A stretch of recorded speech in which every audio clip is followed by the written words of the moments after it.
दोस्तों यदि यूं ही मिल जाती कामयाबी तो हर शख्स कामयाब होता, फिर ना ज़रूरत होती किसी हुनर की और ना ही कोई शख्स लाजवाब होता। दोस्तों लाजवाब बनने के लिए जीवन में बहुत कुछ करना पड़ता है। एक बहुत ही मज़ेदार और प्रेरक कहानी आपके सामने प्रस्तुत है। एक राजा थे, बहुत प्रसिद्ध राजा थे। उन्होंने अपने राज्य का बहुत विस्तार किया, राज्य को बहुत समृद्धि प्रदान की। एक दिन उन्होंने निश्चित किया कि मैं एक उत्सव करूंगा, अपने राज्य में एक सांस्कृतिक कार्यक्रम करूंगा। इस कार्यक्रम में उन्होंने बहुत सारे राजाओं को आमंत्रित किया, अपने सभी रिश्तेदारों को आमंत्रित किया और अपने गुरु को भी आमंत्रित किया। और जब गुरु जी आ गए तो उन्होंने उनको स्वर्ण मुद्राओं की एक थैली प्रदान की कि गुरु जी आपकी जब भी इच्छा हो, जिस रूप में इच्छा हो, आप इसका उपयोग करना। कार्यक्रम शुरू हो गया। नर्तकी ने नृत्य करना प्रारंभ कर दिया और कार्यक्रम बहुत अच्छा चल रहा था। सब लोग उसका आनंद ले रहे थे। इस क्रम में धीरे धीरे सुबह के 3 बजने वाले हो गए। जब 3 बजने को हुआ तो नर्तकी देख रही है कि जो तबला बजा रहा था उसको हल्की सी झपकी आने लगी।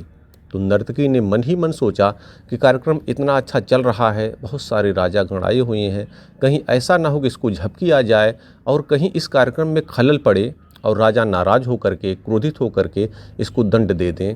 उसने उसको सावधान करने के लिए उसी क्रम में एक दोहा पढ़ा। घड़ी गई थोड़ी रही, यामे पल पल जाए, एक पलक के कारणे यूं ना जन्म गवा, यूं ना कलंक लगाए, एक पलक के कारणे यूं ना कलंक लगाए। और उसका यह दोहा सुनते ही जो तबला वादक था वो एकदम सावधान हो गया और बहुत अच्छी तरीके से अपना तबला बजाने लगा। कार्यक्रम आगे चलने को हुआ। तब तक जो गुरु थे, जो राजा के गुरु थे, वो बहुत आराम से उठे और धीरे धीरे चल कर के स्टेज पर आते हैं और जो भी मोहरें उनके पास थी उसको नर्तकी को सौंप देते हैं, पूरा नर्तकी को दे देते हैं और जा कर के अपने आसन पर बैठ जाते हैं। और उनके बैठते ही जो युवराज होता है, राजा का बेटा युवराज होता है, वो दौड़ के स्टेज पे आता है और अपना सोने का मुकुट उस नर्तकी को सौंप देता है। वह जा कर के अपने सीट पर बैठे। इससे पहले राजा की बेटी दौड़ कर के स्टेज पर आती है और अपना सबसे कीमती हार उस नर्तकी को सौंप देती है। ये देख कर के राजा अपने सिंहासन पर खड़े हो जाते हैं। ये क्या हो रहा है? नर्तकी, तूने एक दोहा बोल करके पूरी महफिल को लूट लिया, क्या हो गया? ये क्या हो रहा है? गुरु खड़े होते हैं, गुरु जी खड़े होते हैं, राजन को बैठाते हैं। राजन बैठिए, मैं बताता हूँ। इस नर्तकी ने आज मेरी आंखें खोल दी। घड़ी गई थोड़ी रही, यामे पल पल जाए। घड़ी माने बहुत सारा समय बीत गया राजन, थोड़ा ही समय बचा है। मैं जंगलों में रहता था, भगवान की पूजा करता था, पूजा पाठ करता था, भजन करता था। मुझे इस नर्तकी से, इस सांस्कृतिक कार्यक्रम से क्या मतलब है?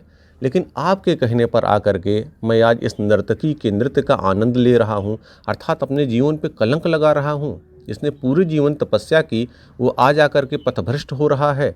इस नर्तकी ने राजन मेरी आंखें खोल दी, इसलिए मैंने जाकर के अपनी पूरी स्वर्ण मुद्राएं इसे प्रदान कर दी। तब तक राजा का बेटा युवराज खड़ा होता है कि महाराज, पिताजी आप वृद्ध हो चले हैं, फिर भी सिंहासन का मोह आपको नहीं छोड़ रहा है। मैंने निश्चित किया था कि आज अपने कुछ दोस्तों के साथ, कुछ सैनिकों के साथ मिल करके आपको सिंहासन से हटा करके जेल में डाल दूंगा और खुद सिंहासन पर बैठूंगा। लेकिन इस नर्तकी ने मेरी आंखें खोल दी। घड़ी गई थोड़ी रही, यामे पल पल जाए, कि बहुत समय तक तुमने इंतज़ार कर लिया, बहुत समय तक आपने इंतज़ार किया। आपके पिता है, सिंहासन आपको ही मिलना है, थोड़ा और धैर्य रखिए। 2-4 महीने, साल 2 साल बाद राजन अपना सिंहासन खाली करेंगे, आपको ही मिलेगा। और अपने माथे पर कलंक मत लगाइए, थोड़ा सा इंतज़ार और कीजिए। तो इस तरह से इस नर्तकी ने मेरी आंखें खोल दी और मैंने अपना मुकुट इसको प्रदान कर दिया। अब राजा की बेटी खड़ी हुई। उसने कहा कि पिताजी आप राजकाज में इतने व्यस्त हैं कि मेरी कोई चिंता ही नहीं है। तो मैंने निश्चित किया था, अब मैं विवाह के योग्य हो गई हूँ, लेकिन आपको मेरी शादी की भी चिंता नहीं है। तो मैंने निश्चित किया था कि अब मैं खुद घर से भाग करके अपनी शादी कर लूँगी।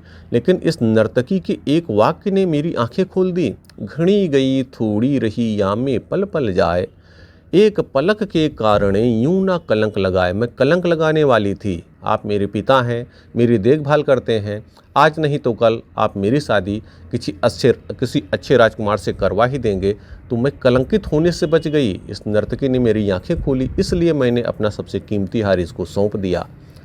तो इस प्रकार से जब राजा ये सब बातें सुने तो राजा ने उसी समय निश्चित किया, उन्होंने कहा कि बेटा सिंहासन खाली है, मैं उठ गया हूँ, गुरुजी सामने है, आज ये अपने हाथों से तुम्हें मंत्रोच्चार के साथ इस सिंहासन पर बैठा रहे हैं और आज के बाद से ये सिंहासन तेरा हुआ, मैं अब सिंहासन पर नहीं बैठूंगा। राजा का दिमाग बदल गया। उसी समय उन्होंने पुत्री से कहा, बेटी एक बरमाला ले लो, बहुत सारे राजकुमार यहाँ आए हुए हैं, तुम देख लो, जो भी तुम्हें अच्छा लगता है, श्रेष्ठ लगता है, उसके गले में तुम बरमाला डाल दो, मैं आज ही तुम्हारी शादी उसके साथ करवा देता हूँ। और गुरुवर मैं आपके साथ मैं इस सिंहासन को छोड़ रहा हूँ और मैं भी आपके साथ अब आपकी कुटी में चलूँगा, जंगल में चलूँगा, वहाँ रह करके भगवान का भजन करके अपने जीवन को सुधारूँगा, अपने जीवन को कृतार्थ करूँगा, अगले लोग को सुधारने का प्रयास करूँगा। ये सब सुन ही रहे हैं कि नर्तकी भी रुक गई।